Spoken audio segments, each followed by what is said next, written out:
What is up, guys? Welcome back to the channel. Guys, we got an interesting one here from Miss Kaitlyn, kinda Australian here. As you know, the elections are coming up here in the States.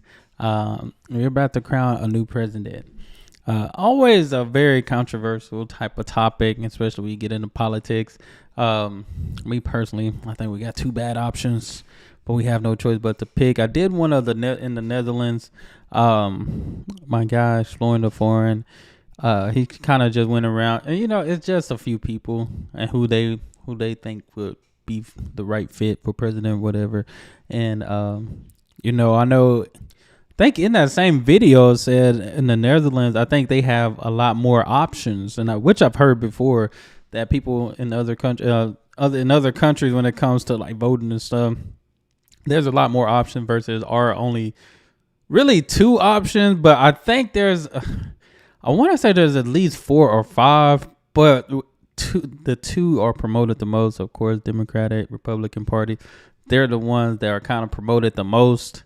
But I believe there's 2 more, maybe 3 more. Like I said, me personally, I don't get too much caught up in politics, but I know this time of year it's always interesting just because, like, man, it'd be the craziest time of the year, to be honest. But we checking out Miss Kaitlyn here, American versus Australia, election differences. So let's check this out. Sorry guys, I wasn't sure if I was going to get this video to you in time. We've been busy building a bomb shelter because in case you've been living under a rock the size of Uluru, there is a US presidential election going on this week between former President Donald Trump and current Vice President Kamala Harris. Just like every US election, this feels like a life or death vote. And honestly, I just want one US election where it doesn't feel like the apocalypse is going to start, depending on which box Americans tick. With Australian elections, it never feels like life or death the way it does in the States. And there are so many differences between the elections over here in Australia compared to America. So I want to take this time to get away from some of the craziness that's happening in politics, and let's talk about some of the differences between elections in Australia versus America. Grab a bicky, grab a cuppa, and let's get right into this video. It's going to be interesting for sure. But yeah, it's oh my God, a lot of...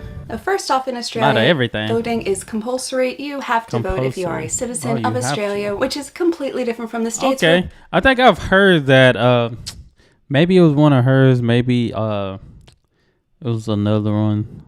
Trying to think who did a voting. I feel like I've heard of voting in Australia, but yeah, you have to. Voting is voluntary. In fact, that's one of the biggest problems when it comes to US elections is trying to get a decent enough turnout for elections. 2020, we reached record numbers of voter turnout, and we will be really interested to see what happens this year in 2024.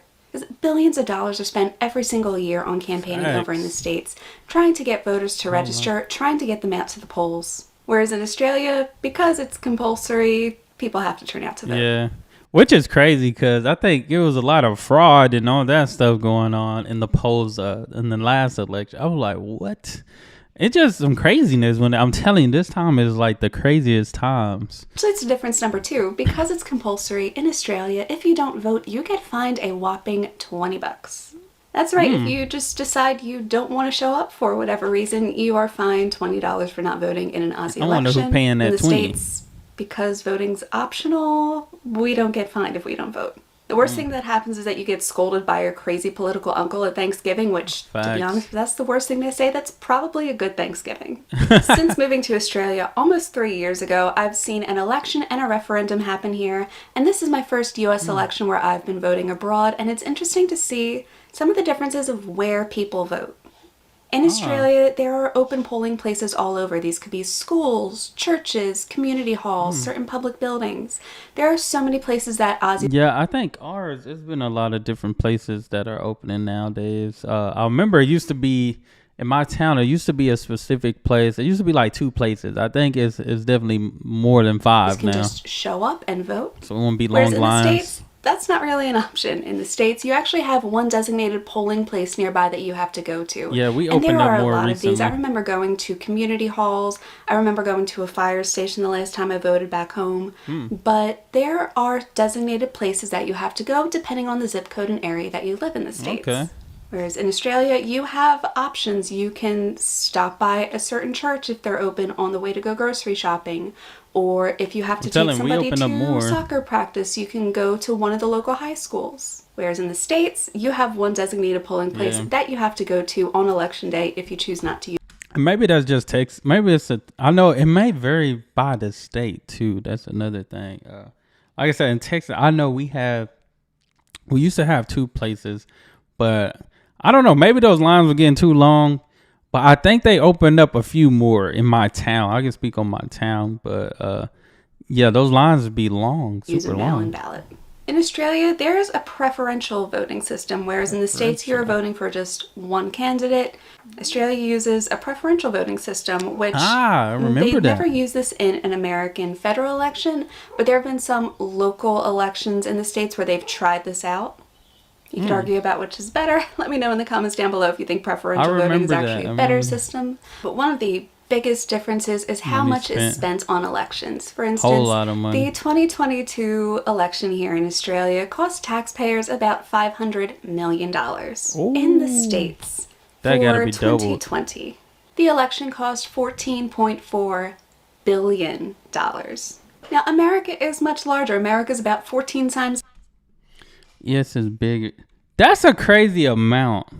I want to know how much they plan some of these celebrities to really go out and speak on their campaigns and all this stuff. That's a lot of money. That's a whole, especially in the time of 2020. That's a lot. I can only imagine what it is now. My goodness. $1 billion. That's a lot of money. America is much larger. America is about 14 times the size of Australia's population. But even if you took that into account, $14.4 billion if we had the same size population. Now, one thing that a lot of Aussies tell me, which I wouldn't necessarily say is true, but is kind of true, is that here you're voting for a party, whereas in the States you're voting for a particular presidential candidate.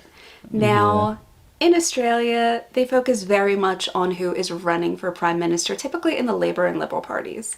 I don't like it. So saying that you're not voting for a candidate is kind of true because prime ministers don't have to sit out their full term. A term for a prime minister here in Australia is 3 years, and if they're doing a poor job, their own party can kick them out and put somebody else in place. Oh, wow. Whereas in the States, whoever we vote for, we are stuck for unless they pass away or decide to step down during office, in which case the vice president then takes over. So both countries set up the date of the election. For America, it is always the first Tuesday of the month every 4 years. Tuesday. That is the date of our presidential elections. Whereas in Australia, voting, whether it's for prime minister, for referendums, for whatever it is, voting is always on a Saturday here. There are more complex rules about when an election has to take place. I wrote this down and it's still a head scratcher. It is up to or before 68 days from the expiry of the House. To put it in plain terms, the House expires on a set date and the election has to happen within 68 days of the day that expires. So for 2025, which is when the next prime minister election is going to take place here in Australia, the House expires on the 22nd of July, which means the latest date that an election can happen here is the 27th of September. So one little quirk, one difference is democracy sausages, which if you're Australian, you automatically know what that is. And if you're American, it sounds like an innuendo for something on a politician who can't keep it in their pants. But democracy sausages are very much a part of Aussie voting election staples. What it is it's a sausage sizzle, which again, if you're American, probably sounds odd. But to Aussies, sausage sizzles are very common. Sausage sizzles are kind of like a mini barbecue that are set up for charity. On election days, these are set up near polling booths and basically just a chance to bring in a little bit of money and have something to eat while you are waiting to vote. In fact, it's so popular that there is actually a website that is dedicated to tracking.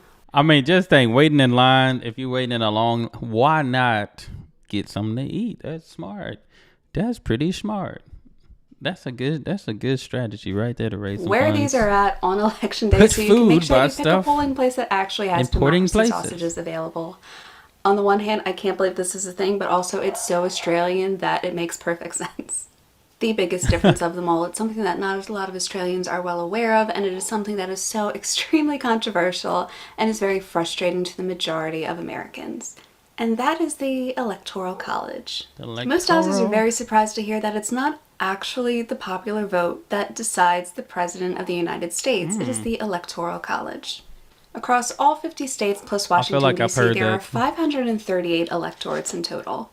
And for a nominee to win, they have to secure at least 270 of these electoral votes. Each state is designated their own number of electorals, and this is based on the state's population. So there are states like California, Texas, and New York with the largest number of electorals. And you hear right around election time that a lot of candidates are focusing on swing states. And these are states that can either swing blue or red depending on how the majority of the population in that state votes. One of the difficulties with this is that most of the states have a winner-take-all when it comes to electoral votes. Say, for instance, to make the math easy, because I'm not a numbers girl, Maryland has 10 electoral voters. If 60% of Maryland votes for Donald Trump and 70% votes for Kamala Harris, they don't split the votes up so that way Trump gets 6 votes and Kamala gets 4.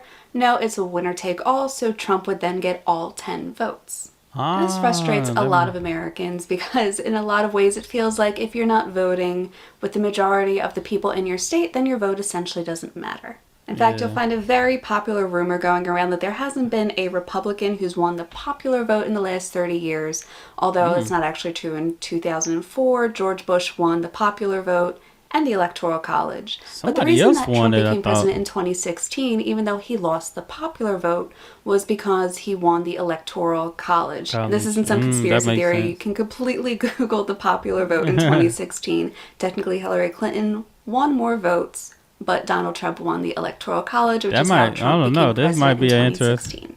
So it will be very interesting to see. It's crazy. He running against a woman again. That's interesting. Which way the election swings this year. I'm sure in the comments down below there are going to be so many people with so many opinions. So just please stay respectful. That is all I ask on this channel. So that's it for this video, you guys. I hope you liked it. If you did, please hit the like and subscribe button. And I will see you all in the apocalypse as I go and finish up my bomb shelter. No, this was good. This was good. I'm glad she explained that again. A little refresher there. So it seems like they got some important things coming up too next year, around this time, or September. But yeah, this is always a controversial thing. It sucks because it seems like it's always a lot of division at this time of the year, rather than let's come together and decide what's best for our country.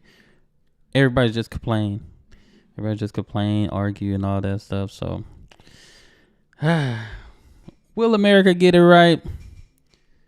That is to be continued. Other than that, I enjoyed this. Y'all make sure y'all subscribe to Kinda Australian. Hey, that's all I have. Let me know what you think in the comments below. Hit that subscribe button, and y'all be blessed, be the best, and be you. I'm out.